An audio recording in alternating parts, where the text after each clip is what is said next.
वर्ष के विद्यार्थियों का आज की कक्षा में स्वागत है। आज मैं आपको राजनीति शास्त्र का अर्थशास्त्र के साथ संबंध बताऊंगी। राजनीति शास्त्र और अर्थशास्त्र में परस्पर अत्यधिक घनिष्ठ संबंध है। ये उल्लेखनीय है कि प्राचीन यूनानी विचारक अर्थशास्त्र को एक स्वतंत्र विषय के रूप में स्वीकार नहीं करते थे और उसका अध्ययन राजनीति शास्त्र के अंग के रूप में करते थे। अपनी इस मान्यता के आधार पर वे अर्थशास्त्र को राजनीतिक अर्थशास्त्र कहते थे। उनकी राजनीति संबंधी पुस्तकों में राजनीतिक विचारों के साथ ही आर्थिक विचार भी दृष्टिगोचर होते हैं। जैसे कि उदाहरण के लिए अरस्तु की राजनीति नामक पुस्तक का उल्लेख किया जा सकता है। प्राचीन भारतीय विचारक भी इसी मान्यता के थे। मनु द्वारा रचित मनुस्मृति में राजनीतिक विचारों के साथ ही आर्थिक विचार भी मिलते हैं और कौटिल्य ने तो अपनी राजनीति संबंधी पुस्तक का नाम ही अर्थशास्त्र रखा।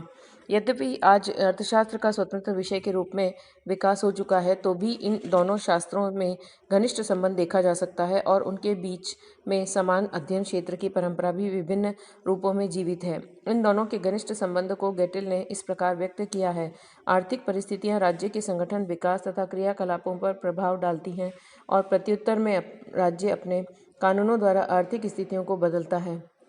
गार्नर का कहना है कि बहुत सी आर्थिक समस्याओं का समाधान राजनीतिक संस्थाओं द्वारा किया जाना आवश्यक है, जबकि दूसरी ओर राज्य से संबंधित बहुत सी समस्याओं की उत्पत्ति का कारण आर्थिक होता है।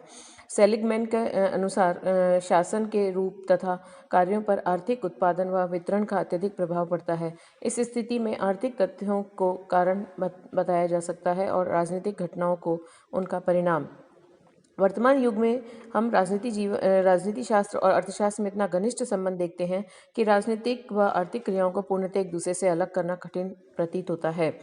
जैसे कि साम्राज्यवाद एक राजनीतिक विचारधारा है और पूंजीवाद एक आर्थिक विचारधारा है, किंतु इन दोनों के बीच घनिष्ठ संबंध है। बिस्मार्क का कथन था, मुझे यूरोप के बाहर नए राज्यों की नहीं वरन व्यापारिक केंद्रों की आवश्यकता है। इस घनिष्ठता के बावजूद इन दोनों शास्त्रों में पर्याप्त अंतर भी है और किसी भी स्थिति में हम राजनीति शास्त्र को अर्थशास्त्र अथवा अर्थशास्त्र को राजनीति शास्त्र का पर्यायवाची नहीं कह सकते। राजनीति शास्त्र और अर्थशास्त्र के संपूर्ण संबंधों का दिग्दर्शन हम इस प्रकार देख सकते हैं। दोनों शास्त्रों के बीच अनुकूलता। पहला, अर्थशास्त्र की राजनीति शास्त्र को देन। इसमें हम पहला देखेंगे राजनीतिक संस्थाओं की उत्पत्ति व विकास में सहायक।